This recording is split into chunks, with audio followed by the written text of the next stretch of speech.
Today is the last day of the year, so Happy New Year for tomorrow.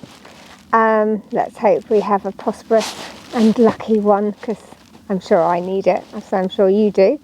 I am out today with the Reximex Lyra-K using JSB exact shorts to try out this Arken scope I've been sent. It's a 4-16-44. And I just really wanted to see how it compared to some of the other ones I've been using. So if you remember on this, I think I've used the Konos scope on here, which is the budget end, which is really good for juniors and just, you know, starting. This is obviously a step up. This is around £300, and I think it looks actually really smart on here. I was criticised before for putting my Epic Valiant scope on here, which was massive. So aesthetically this is actually much better, but it's not always about that, is it? It's about the performance. So we're going to see how we go. Now apparently this is very good from ranges kind of low to mid long, so from about 10 yards out to 5 and even 800 I've seen in some of the literature. So clearly we're not going to go out that far with a sub 12. But it should fit the bill for what we need. Also, it's shock proof, fog proof. It has nitrogen purging in it, which is really good because here it's very cold and wet quite often. Today, unbelievably, it isn't, but it's always good to know. And it's apparently really good for hunting as well as precision shooting. So it kind of ticks all of those boxes for me, but it is all down to the performance. Thus far, actually, it's pretty clear. Yeah, it's super clear actually. So we'll see how we get on. Couple of other things to tell you on this before I forget is it's shockproof, which I think I forgot a minute ago to say, which is really handy if you're out in the field and you drop it. It's obviously not going to be because of the capability on the sub 12. Loki Air Gunner asked me previously when I did a little review on the DNT, the 1, about the recoil factor. So I checked this in advance, Loki Air Gunner, especially for you and anyone else wondering. So the recoil capability on this, it says it's up to 50 cal BMG. So we're obviously way off that, which I think goes up to something like 10,000 or 15,000 foot-pounds. So we're way off that, but it's handy to know that I could potentially put this on my Epic 1, for example, with no problem whatsoever. So very versatile, which I think is important. The other things that I really like about this so far is it's really lightweight, which is important for me whenever I consider kind of any gun or any equipment. I just don't need anything weighing me down. Obviously being a weak female, it's important, but I think really for hunters that's important too. You don't need anything you know, loading you down when you're out in the field. Also it's a 30mm tube on it. So I use the Eagle Vision mounts, which I love, and I have on all of my scopes. So I recommend that with it, and it's very easy to fit. It has a 0 stop. The other thing I really like actually is the windage indicator actually has a cap on it, which is really handy too. But I'm just going to get some shots off now and see how it performs. I have got the Eagle Vision cam on the side, so that does interfere slightly with what we're looking at here, but we should get a few shots off now. Bear with me a second. Okay. I've got gloves on. I know I shouldn't be shooting with gloves on, but I can't actually feel my fingers as it is, so don't moan at me. Oh, don't know what happened there, but I completely missed the target. Hang on. Bear with me a sec. Oh, that's better. Not ideal. This is only 35 yards as well, so I don't really have any excuse. Lovely clear ret. This is MRAD, not MOA.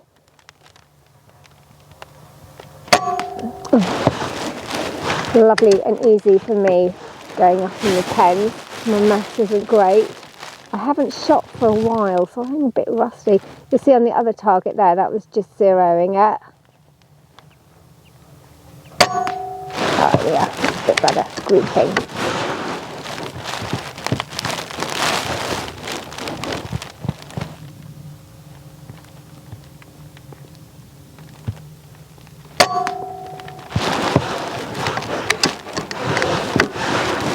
Just trying to slow myself down a little because I haven't shot for a while.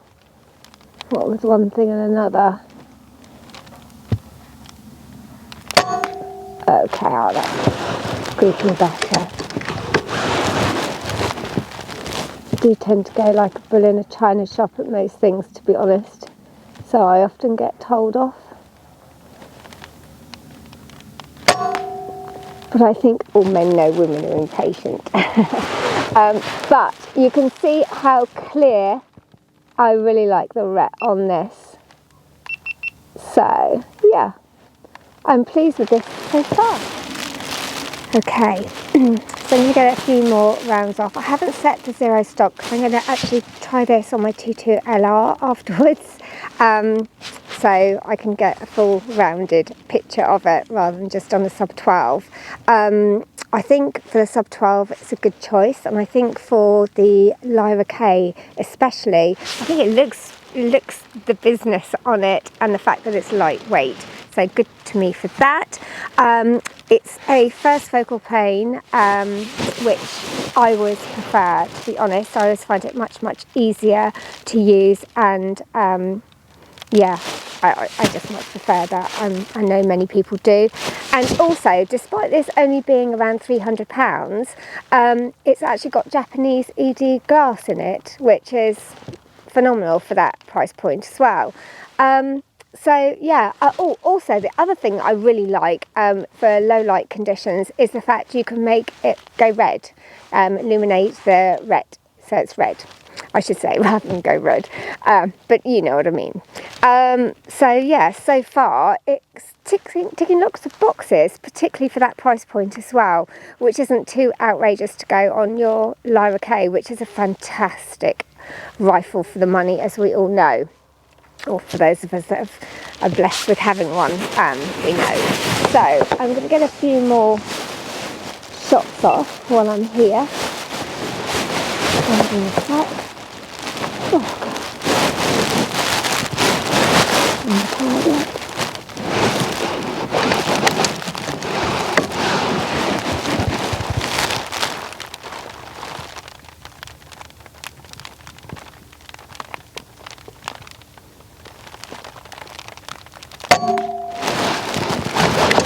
Me putting slightly to the right as I did before.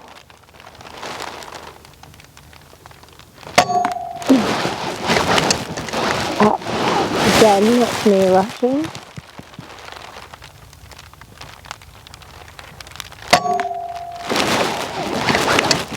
I do need to start doing a lot more shooting. As with most of us, life gets in the way.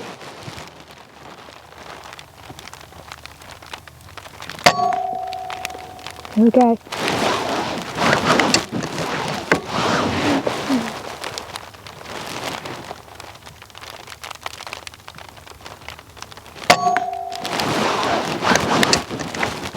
Oh, and I'm out. Okay, well you can see that's not a bad group. Could be better. Well, I'm just going to take a few more shots off of this, but actually this has been a really easy video to make, because it's quite an easy scope to use and mount and everything. So there's not really anything that I don't like about it, in all honesty. I think it's great value. I think it looks great on the Lyra-K. I'm going to try it on the 22LR afterwards, as I say.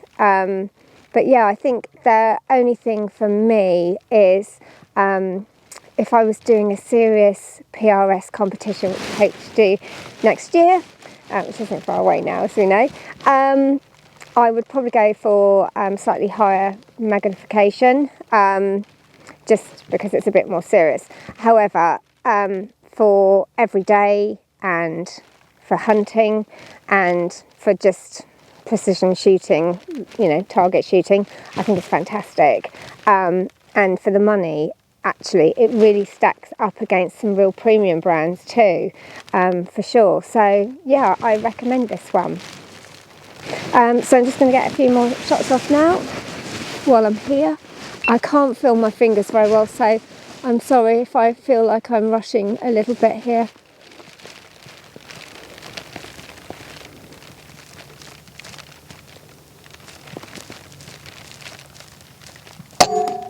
Oh, not a great way to end there. Let's hope that's a rogue one.